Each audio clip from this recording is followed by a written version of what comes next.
मैं डॉक्टर ज्ञानेंद्र कुमार। आज हम भारतीय मनोविज्ञान के बारे में जानेंगे।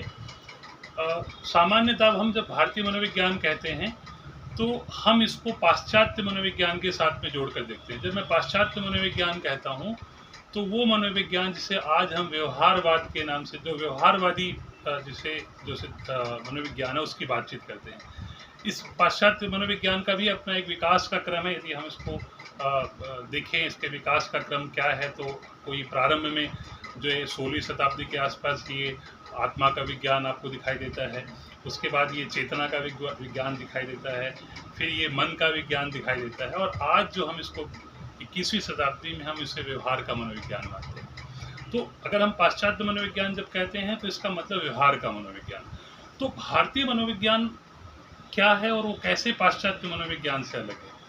तो भारतीय मनोविज्ञान जो है वो जो अलग अलग जो विकसित हुआ, जो पाश्चात्य अलग अलग कालक्रम में जो विकसित हुआ पाश्चात्य मनोविज्ञान है, उससे थोड़ा अलग है। भारतीय मनोविज्ञान आत्मा का विज्ञान ही भारतीय मनोविज्ञान है, या भारतीय मनोविज्ञान की एक परिभाषा हो सकती है। क्योंकि भारतीय दर्शन में क्योंकि ये जो भारतीय मनोविज्ञान पूरी तरह से वेद और उपनिषद, आरण्यक और दर्शन पर आधारित है, और इन सभी ग्रंथों का जो बड़ा दृढ़ विश्वास है कि यदि आप व्यक्ति के व्यवहार का अध्ययन करना चाहते हैं तो उसकी आत्मा का अध्ययन करना पड़ेगा। आत्मा का अलग अलग, अगर आप देखेंगे दर्शन को, अलग अलग तरीके से आत्मा के स्वरूप के, उसकी प्रकृति को परिभाषित करते हैं। तो क्योंकि ये भारतीय मनोविज्ञान आत्मा के विज्ञान के अंदर ही व्यवहार को, मन को, चेतना को और संज्ञान को मानता है, इसलिए भारतीय मनोविज्ञान एक होलिस्टिक डेवलपमेंट की बात करता है। इसलिए आप देखेंगे ये कहता आत्मा वारे द्रष्टव्य श्रोतव्य निधिध्यासितव्य, कि मतलब अपने आप को जानें, अपने आप को जानने की कोशिश करें, और जो हमने जाना है उसको अपने व्यवहार में उतारें।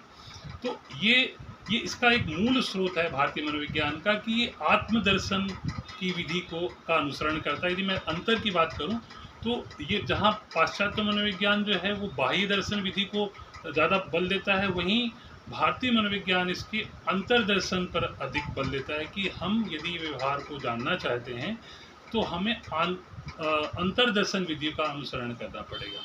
दूसरा एक इसका अंतर ये है कि ये व्यवहार आत्मा के अंदर ही व्यवहार, चेतना, बुद्धि, व्यक्तित्व सभी को की गणना करता है, जबकि पाश्चात्य मनोविज्ञान उसको अलग अलग करके उसका अध्ययन करने पर बल देता है। ये थोड़ा आप जरूर कह सकते हैं कि एक बड़ा अंतर ये भी दिखाई देता है कि जहाँ ज़्यादा बल पाश्चात्य मनोविज्ञान का प्रयोग पर है, वहीं ज़्यादा बल भारतीय मनोविज्ञान का अंतर्दर्शन पर है। अगर हम इसको एक साथ जोड़ करके देखें तो आप इसको प्रायोगिक मनोविज्ञान की पैरामीटर में नहीं नाप सकते। ये अपने आप में अलग विज्ञान है।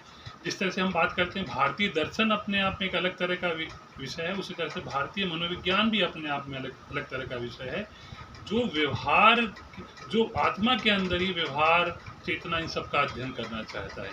इसीलिए ये बात अलग है कि इस पे अभी उतना रिसर्च वर्क नहीं हो पाया जितना रिसर्च वर्क पाश्चात्य मनोविज्ञान पर किया गया है और किया जा रहा है। इस पर अभी काम हो रहा है बहुत सारी। इसमें आप देखेंगे चेतना पर कुछ काम अलग अलग संस्थानों में किया जा रहा है। अगर मैं भारत के संदर्भ में बात करूं तो ये अभी 8 अलग अलग विश्वविद्यालयों में मनोविज्ञान विभाग में पढ़ाया जाता है। तो ये उस पर अभी काम हो रहा है। इसका भविष्य क्या होगा, किस तरह से उसको हम अपने करिकुलम के साथ जोड़ पाएंगे, किस तरह से हम इसे मेन स्ट्रीम एजुकेशन का जो फॉर्मल एजुकेशन जो चल रही है विश्वविद्यालयों, महाविद्यालयों में कैसे जोड़ पाएंगे, ये अलग विषय है, पर इस पर कार्य हो रहा है। और ये पाश्चात्य मनोविज्ञान से थोड़ा अलग है। अब ये बहस का जरूर विषय हो सकता है कि कौन सा मनोविज्ञान ज़्यादा श्रेष्ठ है, ये बहस का विषय हो सकता है। मैं इस पर नहीं पढ़ना चाहता हूँ, बट ये भारतीय मनोविज्ञान पाश्चात्य मनोविज्ञान से थोड़ा सा अलग है। उसका रिसर्च करने का, उसका अध्ययन करने की विधि अलग है। धन्यवाद।